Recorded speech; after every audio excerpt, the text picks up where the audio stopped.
The migrant crisis in New York City. Today, Mayor Adams is set to meet with President-elect Trump's incoming border czar, Tom Homan, to discuss immigration and deporting migrants who commit crimes. Eyewitness News reporter Raegan Medgie live outside of City Hall. Raegan? Yeah, that meeting between Mayor Eric Adams and the incoming border czar, Tom Homan, will be happening at 1 o'clock this afternoon.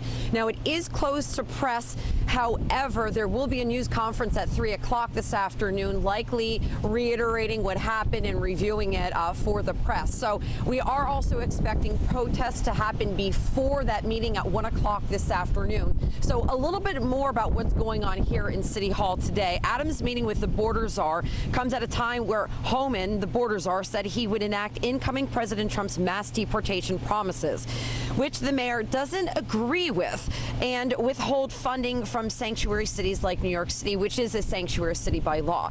But with the influx of hundreds of thousands of migrants straining the city's resources over the past 2 years, this has cost taxpayers here billions of dollars.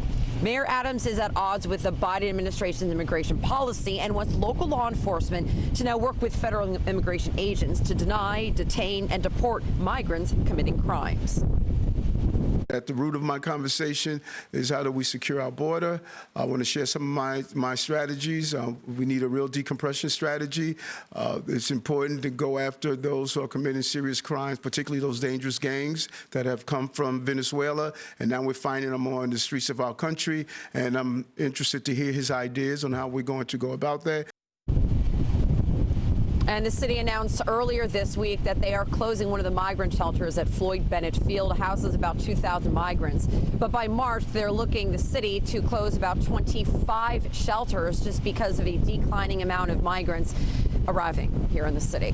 Again, that meeting between Mayor Eric Adams and the incoming border czar, Tom Homan, is scheduled for 1 o'clock this afternoon. Protests are expected before.